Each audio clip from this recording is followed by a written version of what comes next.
Welcome to வீட்டு kitchen. இந்த வீடியோவில் நாம் வாழைப்பழ அல்வா எப்படி செய்யலான்னு பார்க்க போகிறோம். அதுக்கு முன்னாடி எங்கள் சேனலை இது வரைக்கும் நீங்கள் சப்ஸ்கிரைப் பண்ணாமல் இருந்தீங்கன்னா சப்ஸ்கிரைப் பண்ணுங்கள். சப்ஸ்கிரைப் பண்ணிவிட்டு பக்கத்தில் இருக்கக்கூடிய பெல் ஐக்கானையும் ப்ரெஸ் பண்ணுங்கள். அப்போ தான் நாங்கள் போடக்கூடிய வீடியோஸ் உங்களுக்கு நோட்டிஃபிகேஷன்ஸில் வரும். முழு வீடியோவும் பாருங்கள். இந்த வீடியோ உங்களுக்கு பிடிச்சிருந்துன்னா லைக் பண்ணுங்கள், உங்கள் ஃப்ரெண்ட்ஸுக்கும் ஷேர் பண்ணுங்கள். 4 வாழைப்பழம் எடுத்து வச்சுருக்கோம். இந்த 4 பழத்தையும் நம்ம கட் பண்ணிக்கலாம்.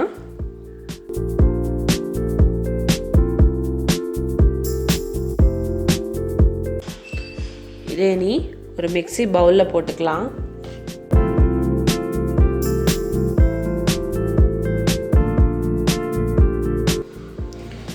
இந்த மாதிரி நல்லா அரைச்சி எடுத்துக்கணும்.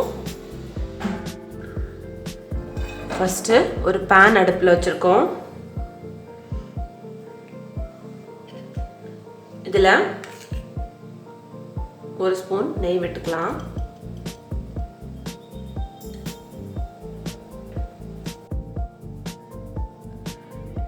நெய் உருகுனதும் அதில் சின்னதாக கட் பண்ணி வச்சுக்கக்கூடிய முந்திரி பருப்பு, பாதாம், பிஸ்தா இதை சேர்த்துக்கலாம்.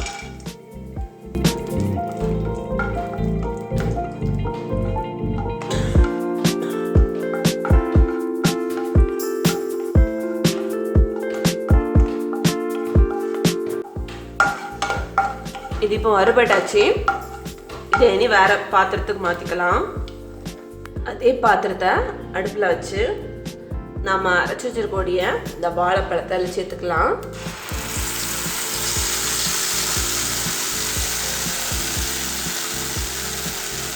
சேர்த்து நல்லா கிண்டி விட்டுக்கலாம்.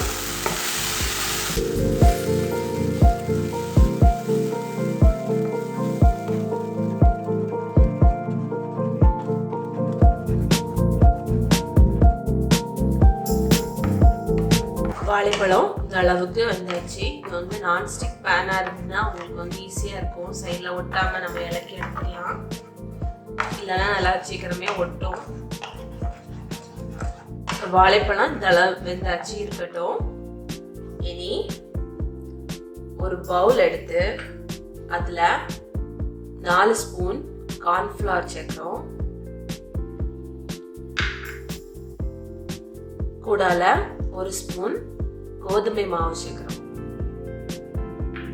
சேர்த்துட்டு இதில் கொஞ்சம் தண்ணி விட்டு கரைச்சி எடுத்துக்கலாம். இது எதுக்குன்னா, இது போடும்போது நமக்கு வந்து அல்வா பக்குவம் கிடைக்கும். இல்லைன்னா வெறும் வாழைப்பழம் மாதிரியே இருக்கும். இந்த கார்ன்ஃப்ளவரும் நீங்கள் வந்து கோதுமை மாவும் சேர்க்கும் போது உங்களுக்கு வந்து அல்வா பக்குவம் நல்லா வரும். சாப்பிட்றதுக்கும் நல்ல டேஸ்டாக இருக்கும். ஸோ இதை கரைச்சி எடுத்துக்கலாம். இந்த மாதிரி கரைச்சி எடுத்து வச்சுக்கலாம். இது இதில் விட்டுலாம். விட்டு நல்லா கிண்டிக்கலாம்.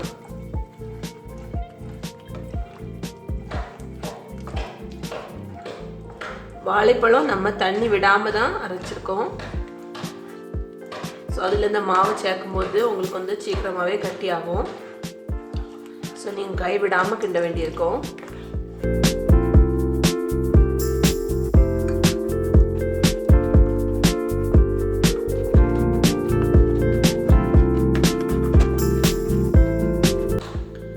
இதில் ஃபஸ்ட்டு 1 ஸ்பூன் நெய் விட்டுக்கலாம்.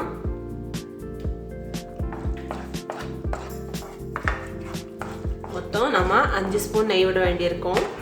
ஸோ ஒவ்வொரு ஸ்பூனாக விட்டு கிண்டும் போது தான் நமக்கு நல்லா அல்வா பக்கம் வரும்.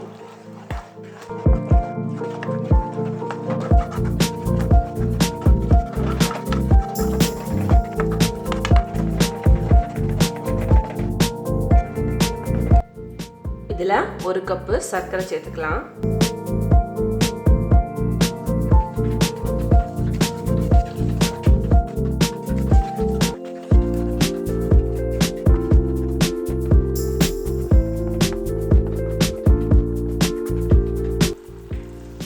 அடுத்த ஸ்பூன் நெய் விட்டுக்கலாம்.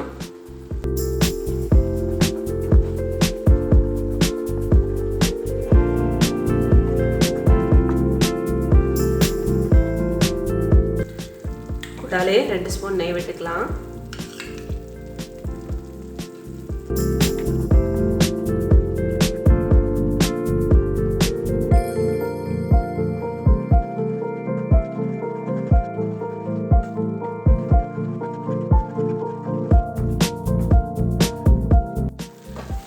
பாருங்கள், இப்போ நமக்கு லைட்டாக எண்ணெய் விட ஆரம்பிச்சிருக்கு.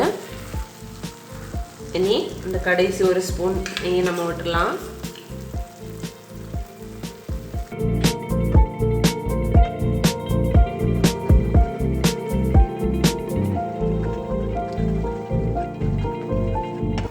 அடுப்பை வந்து சிம்மிலேயே வச்சு கிண்டுங்க. அப்போ தான் நமக்கு நல்ல பக்குவம் வரும்.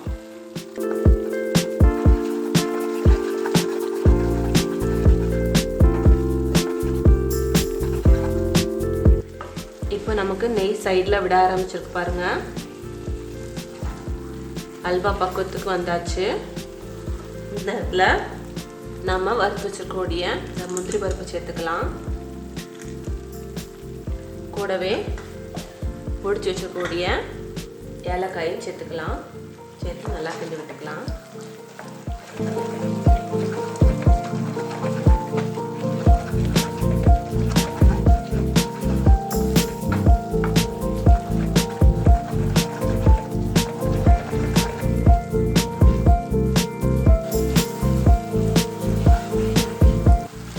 அல்வா நல்லா உருண்டு வந்தாச்சு.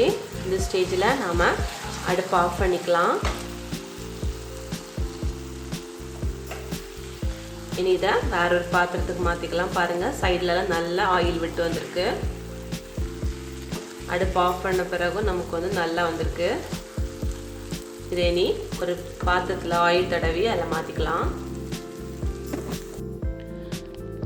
சுவையான வாழைப்பழ அல்வா ரெடி ஆயாச்சு. இதை நீங்கள் உங்கள் வீட்டில் செஞ்சு பாருங்கள். செஞ்சு பார்த்து உங்களோட கமெண்ட்ஸை எங்களுக்கு சென்ட் பண்ணுங்கள்.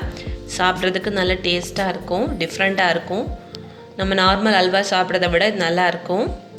உங்கள் குழந்தைங்களுக்கும் இது ஒன்று செஞ்சு கொடுங்க. இந்த வீடியோ பிடிச்சிருந்துன்னா இந்த வீடியோவை நீங்கள் லைக் பண்ணுங்கள், ஷேர் பண்ணுங்கள். தேங்க்யூ.